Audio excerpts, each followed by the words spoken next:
work that you do every day in this space. Next, Yeah. we will hear from Senator Moran. Senator Moran, you're recognized for question. Chairman Lujan, thank you very much. Our four panelists, thank you for your presence and the words, the wisdom you are imparting. I first want to state to my colleagues on this and the full committee that I'm supportive of an 18-month auction authority extension to the FCC as probably the best path forward. But I also would indicate, and you said this, Ms. Baker, and I think it's important, it's certainly important to me, and I would assume to my colleagues, that I want Congress to have a role in determining the spectrum auctions and where the proceeds go. And as you indicated, we've been left out. I also know in our efforts on the bipartisan infrastructure bill that we were unable to get any credit for offsets as a result of the fact that Congress had no authority in that regard to how the proceeds were spent. My questions generally have been asked by my colleagues, but I'd turn probably to you, Mr. Van Ah. The deployment of reallocated spectrum does not always go smoothly, and we've seen that recently with the C-band 5G deployment delay. One of the prime issues the GAO found in studying NTIA and the FCC spectrum reallocation policies is that there is inadequate federal coordination. GAO suggests a number of ways to improve federal coordination in both the June 21 and the January 22 GAO studies. Do those recommendations, any of those recommendations, account for the issues recently encountered in the C-band 5G deployment?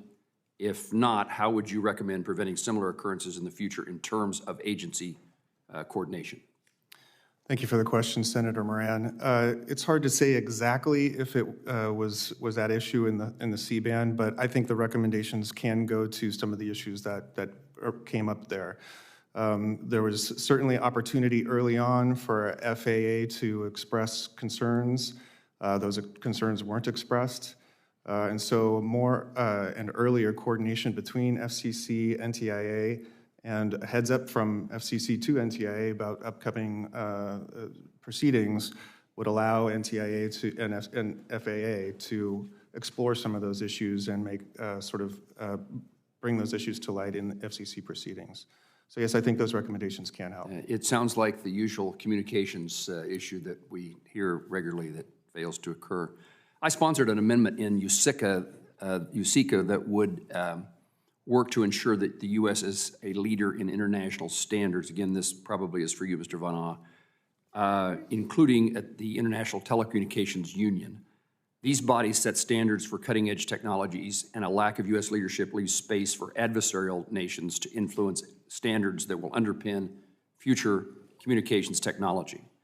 My USICA amendment was negotiated into the final CHIPS and Science Act agreement that passed Congress last week. You mentioned in your written testimony that the lack of federal coordination has hurt U.S. participation at international standard-setting bodies. Can you elaborate on how a lack of federal coordination hurts the U.S. at these important international bodies and what more Congress can do to ensure U.S. leadership in these important spaces?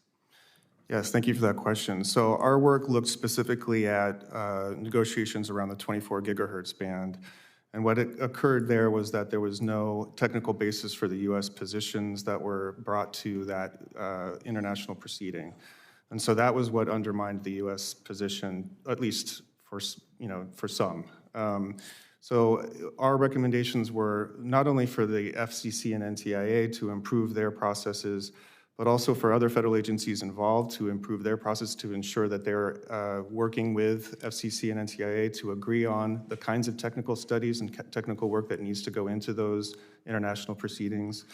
And we also made recommendations to FCC and NTIA to update the general guidance document, which governs those international proceedings, which is a State Department document that gives the various players what roles they should be playing. And so we thought both of those things should be, the MOU as well as the general guidance document should be updated. Do you have a sense whether those recommendations are being followed? We have not seen that the general guidance document has been updated yet, but the MOU has. And would you remind me why that it's important for us to lead in these international agencies? And maybe that's a policy issue for somebody else to answer. Perhaps something that's beyond GAO to opine on. Thank you. Anyone?